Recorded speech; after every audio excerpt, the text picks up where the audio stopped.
Alright, what's going on, guys? Welcome back, everybody, to another episode of the Zombie Storyline What If series. This is the series where we take a certain aspect of the zombie storyline and we slightly alter it and talk about what that could mean for the rest of the story and how it would change it. If you didn't see last week's episode, feel free to go check it out. This was about if Richtofen had never went to Alcatraz, what would that mean? That was last week's episode, and the one that we're going to be talking about today comes from a subscriber, and he asked, what would happen to the 1.0s if they didn't get stuck in the closet on Call of the Dead? Would they help out the celebrities or kill them and do what Richtofen needed to do? I thought this one would be interesting to speak about because in Call of the Dead, this was the first map where we played as like a different crew, but still had the original four in the map. You could only hear them. We didn't actually see them, but you helped them out doing the Easter egg. I'll refresh everybody on Call of the Dead really quickly in case you guys have never played that map or you're just unsure. This was the first time in Zombies when we had a celebrity crew, right? As you guys can see, these are all famous people, and during Call of the Dead, this was based on the filming of a movie that ended up going wrong. This was directed and filmed by George Romero, and obviously we can see him in the map as well, but we play as these four. But during the Easter egg, this crew ends up helping out our original characters, or the 1.0s. They are stuck in a closet, and Richtofen needs a certain set of items for them to teleport out of it. And that's pretty much what ends up happening. That is the premise of the whole Easter egg. The crew uses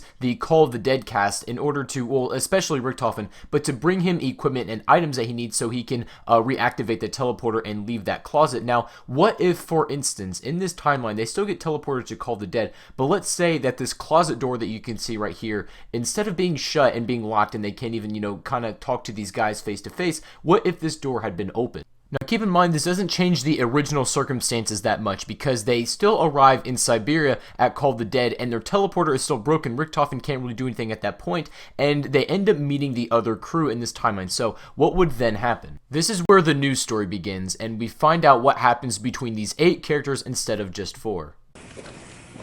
Ah! I'm blind! I'm blind! In my eyes! Holy shitballs!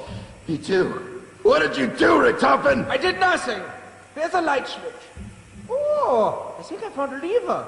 Perhaps this will turn on the light. No! Ah! Let go! That's not a lever! Richtofen! This time, right when coming out of the teleporter, they are still blinded, but the door is no longer shut, so they find it open with the Call of the Dead cast standing right there.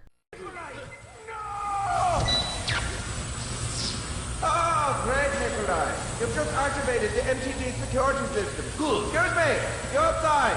Yeah. The handsome one. We need you to locate the power sources of the security system. They look like little half domes with a hole on top. Kind of like a big... Forget it. If you destroy those, it should shut down the security system. However, this time, instead of making the crew do all his work for him, all the legwork of destroying the security devices that are powering it, they all go as a group, and since Richtofen knows exactly what he's looking for and what they are like, he's able to destroy them way quicker than they would on their own. Can you help us? There must be a blown fuse or something. It's dark in here. Oh, man. That's wet. Sure!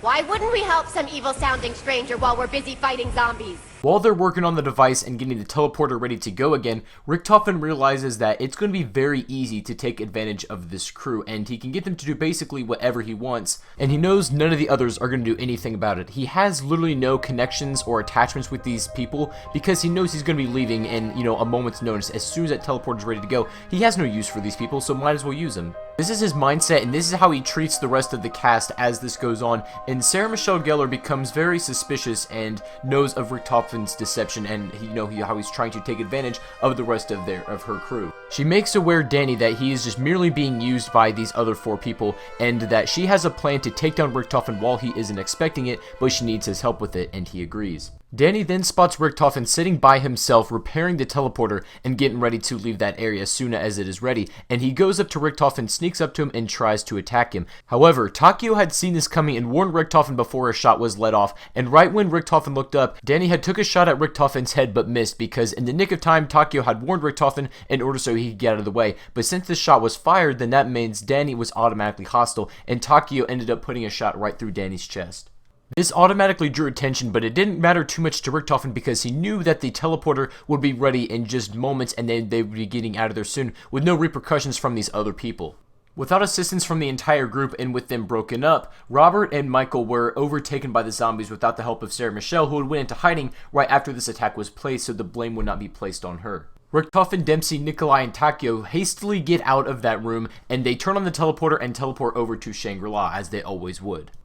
Now, the only one left in Siberia would be Sarah Michelle Gellar, of course, as the rest of her crew was dead, and she ends up finding a way to get into the infinite time loop. And this is actually canon in the zombie storyline right now, because in Revelations we hear about the Call of the Dead fate, and all the other cast members had died, except Sarah. There was a radio that explains that. 6 weeks since the rest of the Call of the Dead cast and crew went missing.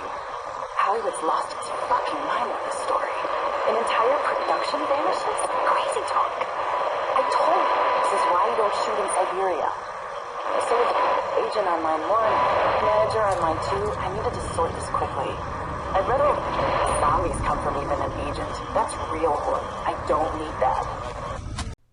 And after that, the rest of the zombie storyline would play out pretty much the exact same. The Call of the Dead characters, whether they live or die and how they died, doesn't really affect it too much as long as, our 4 aren't hurt in the process. So that's what I think would happen. I hope you guys did enjoy my take on this.